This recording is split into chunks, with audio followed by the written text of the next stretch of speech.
તમે પોતાને શું કહો છો એ પ્રમાણે તમારું જીવન ચાલે છે.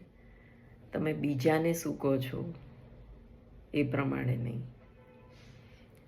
એક્ઝામ્પલ એવી રીતે લઈએ કે તમે દેખાડો અલગ રીતે કરતા હો, તમે બીજાને બીજું બતાવતા હો, પણ તમે પોતે શું માનો છો એ પ્રમાણે તમારું જીવનનું ઘડતર થાય છે, તમારા જીવનનું નિર્માણ થાય છે.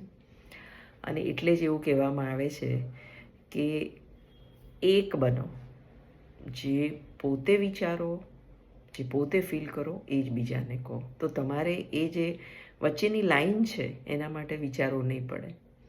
અને તમે ઓલવેઝ ક્લિયર રહેશો કે તમે શું જુઓ છો, તમે શું જોઈએ છે અને તમે શું વિચારો છો. જો આ બધી જ વસ્તુ એકસાથે અલાઈન થઈ જાય તો કોઈ પણ વસ્તુ તમે માંગો તો એ તમને મળવાની જ છે. તો આ શીખવાનું ઘણાને અઘરું એટલા માટે લાગતું હોય છે કેમ કે ડબલ પર્સનાલિટી હોય છે આપણી, કે આપણે બીજા માટે અલગ હોઈએ છીએ અને પોતા માટે અલગ હોઈએ છીએ.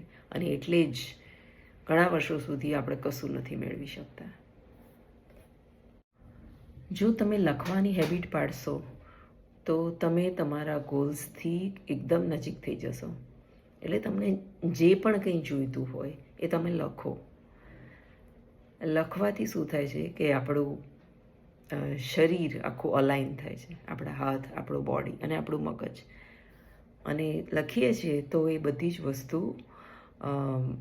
ટાઈમ લિમિટ સાથે લખો તો એવું, અને ટાઈમ લિમિટ વગર લખો તો પણ એ બધી જ વસ્તુ તમારા જીવનમાં થાય છે. એટલે રાઇટિંગ પ્રેક્ટિસ એક એટલો મોટો ઇમ્પોર્ટન્ટ ભાગ છે કે જો તમે શીખી ગયા તો સમજી લો તમે બધું જ મેળવી લીધું. તો લખવાની પ્રેક્ટિસ કેવી રીતે કરવાની? લખવાની પ્રેક્ટિસ કરવા માટે પહેલામાં પહેલો નિયમ છે કે તે જે તમને મળ્યું છે એના વિશે તમારે આભાર માનવાનો, થેન્કફુલ રહેવાનું. અને આ પ્રેક્ટિસ જો તમે મિનિમમ 30 દિવસ કરશો તો તમને જે મેળવવું છે એ લખવાની પ્રેક્ટિસ તમને સારી રીતે આવડશે.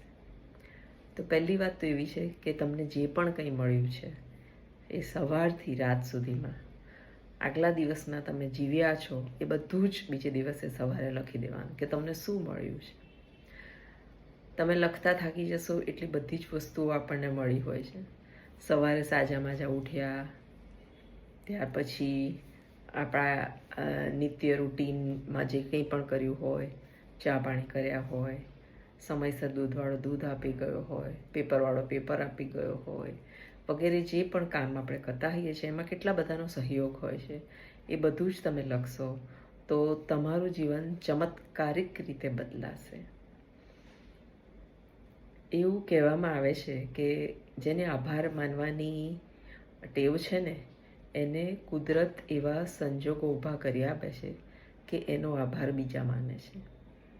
એવા સંજોગો ક્યારે ઊભા થાય? જ્યારે તમે કોઈના માટે કંઈ કરો તો કોઈ તમારા માટે આભાર માને. તો તમે કોઈના માટે કંઈ કરો એના માટે તમારી પાસે નોલેજ, પૈસા, આવડત બધું જોઈએ ને, તો એ જ બધું તમને કુદરત આપે છે અને એ સંજોગો ઊભા કરે છે.